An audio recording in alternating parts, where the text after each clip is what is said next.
स्वागत है आप सभी का देव एमटीआर में। आज हमारे पास है धोनी वाली ई मोटराड की doodle V3 foldable fat tyre electric bike lithium ion battery के साथ। ये कितने घंटे में चार्ज होती है, कितनी रेंज देती है, कितनी टॉप स्पीड जाती है, चलने में कैसी है, पावर कैसी है, कंफर्ट कैसा है, सेफ्टी कितनी मिलती है, प्राइस क्या रहने वाली है, वारंटी क्या मिलती है, सब कुछ आपको डिटेल में बताने वाला हूँ। तो साइड प्रोफाइल की अगर मैं बात करूँ तो ये ई मोटराड की doodle V3 electric foldable cycle है। और देखो फ्रेम के ऊपर में यहाँ पर ई मोटराड की बैजिंग आपको मिल जाती है। यहाँ पर मोटे मोटे अक्षरों में डूडल लिखा हुआ है, जैसा कि डूडल V3 टॉप मॉडल है। यहाँ पर EM लिखा हुआ है और यहाँ पर ई बाइक लिखा हुआ है। नीचे में ई मोटराड की बैजिंग आपको मिल जाती है और यहाँ पर लिखा हुआ है भाई लिमिटेड एडिशन।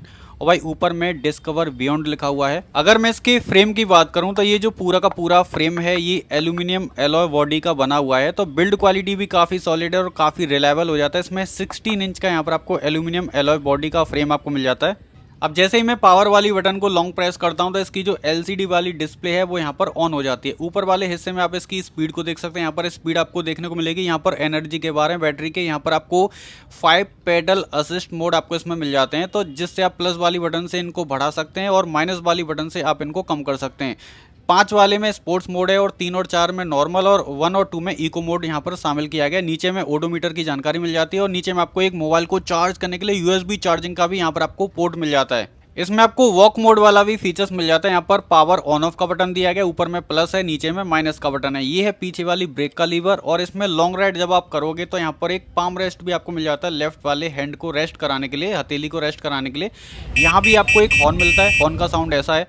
यहाँ भी आपको पाम रेस्ट मिल जाता है राइट वाले हैंड के लिए। और इसमें आपको हाफ थ्रोटल वाला सिस्टम मिलता है। इसका इनिशियल पिकअप कैसा है जब हम चलाएंगे तो आगे में बात करेंगे।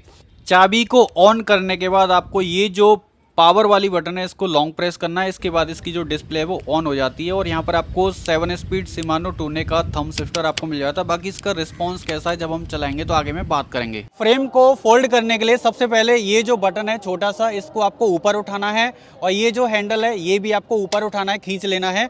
तो ये फ्रेम यहाँ पर अनलॉक हो चुका है तथा हैंडल को अनफोल्ड करने के लिए यहाँ पर जो लॉक सिस्टम है इसको ऊपर उठाना है यहाँ पर और ये साइड में आपको घुमा के इस तरह से ये हैंडल आपका फोल्ड हो जाता है साइकिल के साथ में।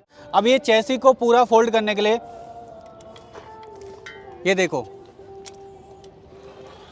तो इस तरह से ये जो इलेक्ट्रिक साइकिल है डूडल V3 ये पूरी फोल्ड हो जाती है। फ्रेम के अंदर में इसकी लिथियम आयन की बैटरी यहाँ पर लगी हुई है और ये जो बैटरी है ये पूरी तरीके से लॉक रहती है क्योंकि नीचे में एक लॉक सिस्टम दिया गया है। देखो यहाँ पर एक हैंडल है छोटा सा, इसको आपको थोड़ा सा खींच के बैटरी को बाहर निकाल लेना है। इसकी बैटरी में ही आपको एक लॉक सिस्टम मिल जाता है। इस तरह से आप इसको लॉक कर सकते हैं, अनलॉक कर सकते हैं। और जो चार्जिंग का सपोर्ट है वो यहाँ पर आपको मिलता है। इसकी बैटरी को 0 to 80% चार्ज करने में 4.5 आवर्स का समय लगता है और 5 से 6 घंटे में 100% चार्ज हो जाती है। यहाँ पर ई मोटराड लिखा हुआ, काफ़ी स्लिक सी पतली सी बैटरी है और ये बहुत ज़्यादा भारी नहीं है। आप इसको ले जाकर आसानी से अपने घर में भी चार्ज कर सकते हैं। और इसकी जो सीट है वो नीचे भी हो जाती है, मतलब आप इसकी सीट की हाइट को ज़्यादा भी कर सकते हैं, इस तरह से कम भी कर सकते हैं और भी थोड़ा सा ऊंचा करके इस तरह से मतलब कि एक अलग ही राइडिंग पोजीशन आपको मिल जाती है। अब इसके सीट कंफर्ट की बात करें तो इसमें आपको काफ़ी अच्छी क्वालिटी की, बहुत ही प्रीमियम क्वालिटी की सीट आपको मिलती है। सीट के अंदर की जो फॉर्म है वो दबाने से ही पता चल रहा है कि बहुत ही ज़्यादा मुलायम है। बाकी कंफर्ट कैसा है जब हम बाइक को चलाएंगे तो आगे में बात करेंगे। पीछे में ई मोटराड की बैजिंग है, इसमें आपको व्हाइट कलर की स्टिचिंग मिल जाती है। पीछे में यहाँ पर एक बड़ा सा कैरियर दिया गया है जिसमें चाहो तो आप अधिकतम 35 kg तक का जो है वो लोड वगैरह कैरी कर सकते हैं, सामान भी बांध सकते हैं। अगर आप चाहो तो पीछे में किसी को बिठा भी सकते हैं। पीछे में LED वाली आपको एक टेल लाइट मिलती है जो कि एक रिफ्लेक्टर का भी काम करती है। पीछे वाला जो मडगार्ड है भाई साहब ये मेटल बॉडी का रहने वाला है, जो कि पूरा का पूरा मेटल का है। आगे वाला जो मडगार्ड है ये भी आपको मेटल बॉडी का मिल जाता है। फ्रंट में जो सस्पेंशन है ये आपको टेलीस्कोपिक फॉर्क मिलते हैं जिसमें आपको लॉक इन लॉक आउट वाला फीचर्स मिल जाता है। अगर आप इसको अनलॉक कर देते हैं तो इसकी जो सस्पेंशन है ये दबते हैं, काम करते हैं। गड्ढे में काफ़ी अच्छा कंफर्ट आपको देने वाले हैं। बाकी कंफर्ट वगैरह कैसा है जब हम चलाएंगे तो आगे में बात करेंगे। फ्रंट में आपको LED वाली हेडलाइट मिल जाती है, इसके नीचे में जस्ट आपको एक रिफ्लेक्टर मिल जाता है। फ्रंट का जो मडगार्ड है ये भी आपको पूरा का पूरा मेटल बॉडी का मिलता है। तो मेटल की जो क्वालिटी है, जो शीट है वो भी काफ़ी अच्छी क्वालिटी की दी गई है इसमें। सेफ्टी के नाम पर डुअल मैकेनिकल डिस्क ब्रेक मिलती हैं, जिसके फ्रंट में भी आपको डिस्क ब्रेक मिल जाती है और रियर में भी आपको यहाँ पर डिस्क ब्रेक मिल जाती है। सबसे अच्छी बात ये है कि इसमें आपको ऑटो कट ऑफ वाला फीचर्स दिया गया है। इसमें आपको 36 वोल्ट की 250 वाट की रियर हब मोटर मिलती है, जो कि काफ़ी ज़्यादा पावरफुल है। अब ये पावर और टॉर्क जो है वो कैसा निकाल कर देती है जब हम चलाएंगे तो आगे में बात करेंगे। तो भाई यहाँ पर आपको मिलते हैं वेस्ट इन क्लास शिमानो टूर्ने के 7 स्पीड यहाँ पर आपको ड्राइव ट्रेन सिस्टम आपको मिल जाता है गियर वाला, जो कि काफ़ी अच्छी क्वालिटी यहाँ पर दी गई। अगर आप इसकी चैन भी देखोगे ना तो ये बहुत ही हाई क्वालिटी की चैन है। भाई यहाँ पर जो टायर है आपको नायलॉन के मिलते हैं। इसका साइज़ रहने वाला है यहाँ पर 20x4 इंच का यहाँ पर साइज़ रहने वाला है। तो 100 mm के आसपास इसकी जो चौड़ाई है लगभग 4 इंच की चौड़ाई रहने वाली है।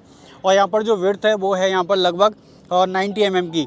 इसमें 20 इंच के यहाँ पर आपको एल्यूमिनियम एलॉय स्पॉक आपको मिल जाते हैं। यहाँ पर जो पैडल वगैरह आप देख पा रहे हैं पूरा का पूरा सेटअप, इसको थोड़ा सा साइज़ में बड़ा किया है और ये काफ़ी हाई स्पीड से आप इसको चला पाएँ।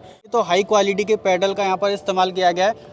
और इसमें कलर कोटिंग की अगर मैं बात करूं, बिल्ड क्वालिटी की बात करूं, अगर मैं इसकी फिट एंड फिनिश की बात करूं तो भाई आप इसकी बेल्डिंग को देख सकते हैं। बेल्डिंग से ही पता चल रहा है कि इसकी जो बेल्डिंग है वो मतलब कि बहुत ही हाई क्वालिटी में की गई है। बेल्डिंग के जो स्पॉट वगैरह होते हैं वो यहाँ पर आपको दिखाई नहीं देंगे।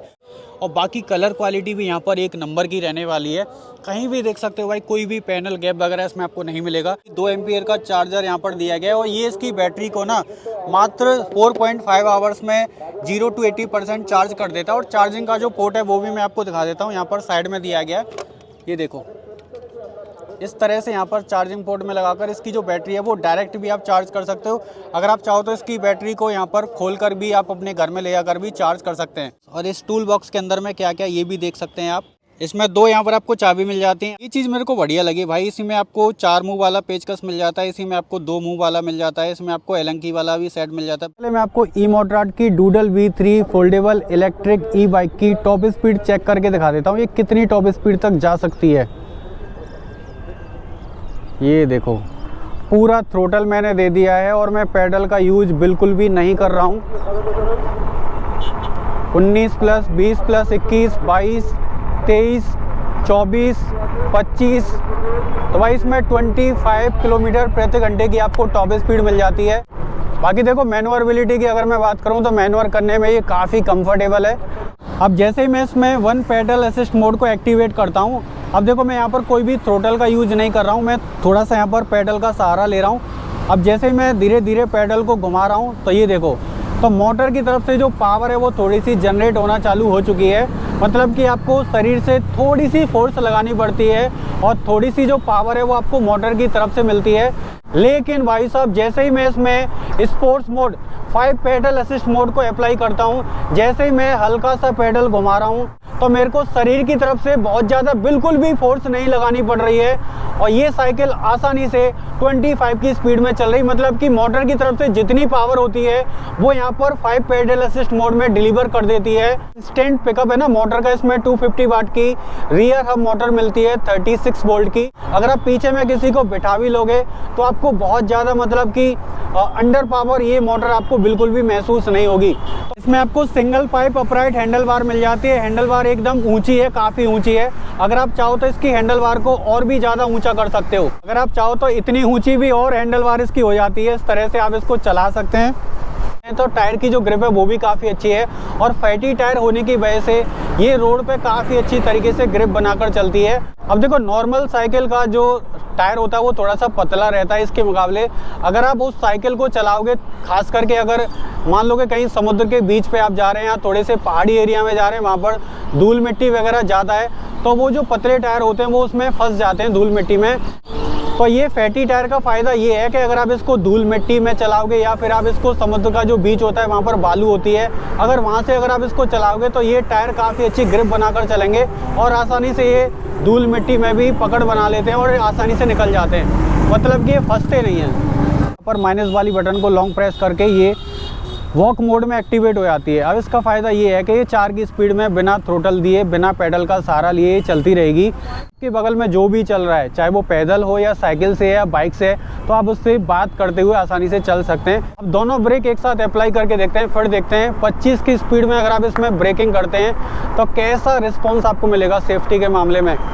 ये दोनों ब्रेक मैंने दबा दिए, तो मतलब जहाँ मैंने ब्रेक मारी तो मतलब पीछे और आगे वाला जो टायर था वो एकदम से मतलब कि लॉक हो गया और इंस्टेंट ब्रेकिंग आपको मिलती है। और फैटी टायर होने की वजह से इसकी जो ब्रेकिंग है वो आपको और काफ़ी ज़्यादा मिल जाती है। जो फ्रंट का जो टेलीस्कोपिक फॉर्क सस्पेंशन है ये भी काफ़ी ज़्यादा स्मूथ है, इसमें 60 mm का आपको ट्रैवल मिल जाता है और गैप काफ़ी अच्छा है और सस्पेंशन जो वो काफ़ी ज़्यादा स्मूथ है, मतलब कि गड्ढे वगैरह में बहुत ज़्यादा झटका वगैरह आपको फील नहीं होता है। 7 दिन से मैं इसको चला रहा हूँ और सीट के अंदर की जो फॉर्म है वो वाकई में बहुत ही ज़्यादा मुलायम है। मैं तारीफ़ नहीं कर रहा हूँ, लेकिन हाँ लॉन्ग राइड में ये सीट आपको काफ़ी अच्छा कंफर्ट आपको देने वाली है। अब ये 7वें गियर में चल रही है, ये देखो मैंने 6वां गियर डाल दिया है, तो बहुत ही क्विक तरीके से इसके जो गियर है वो डाउन शिफ्ट होते हैं। ये देखो 5 में डाल दिया, ये देखो 4 2 1 और इस तरह से आप इनको डाउन कर सकते हैं गियर को। ये देखो 2 में आ गई, 3 में, 4 में, 5 में, 6 में और ये देखो 7 में। एक बार में शिफ्ट कराता है, एक बार में डाउन शिफ्ट कराता है। ऐसा नहीं लगता है कि चैन एकदम से उतर जाएगी, चैन अटक रही है, कोई भी खड़खड़ जैसा साउंड आपको नहीं फील होता है। तो अगर आप पेडल का यूज़ नहीं करते हैं, पूरा थ्रोटल खींच के चलाते हैं, तो ये 40 से 45 किलोमीटर की आपको रेंज दे सकती है। लेकिन वहीं पर अगर आप इसको इस तरह पेडल असिस्ट मोड में चलाओगे, इको मोड में, तो ये लगभग आपको 60 किलोमीटर की रेंज आपको दे सकती है। दोस्तों प्राइस की बात करें तो ई मोटराड की इस डूडल V3 की जो प्राइस है वो है 49,999 रुपीज़ और इसके फ्रेम पर आपको मिलती है लाइफ टाइम की वारंटी। और इसकी मोटर सेल, हब मोटर और इसके कंट्रोलर पर आपको मिलती है 1 साल की वारंटी। इसकी लिथियम आयन की बैटरी पर आपको मिलती है 2 साल की वारंटी। अगर आप इसको परचेज करना चाहते हैं तो अमेजोन से भी आप इसको परचेज कर सकते हैं या फिर आप इसको ई मोटराड की ऑफिशियल वेबसाइट से भी परचेज कर सकते हैं।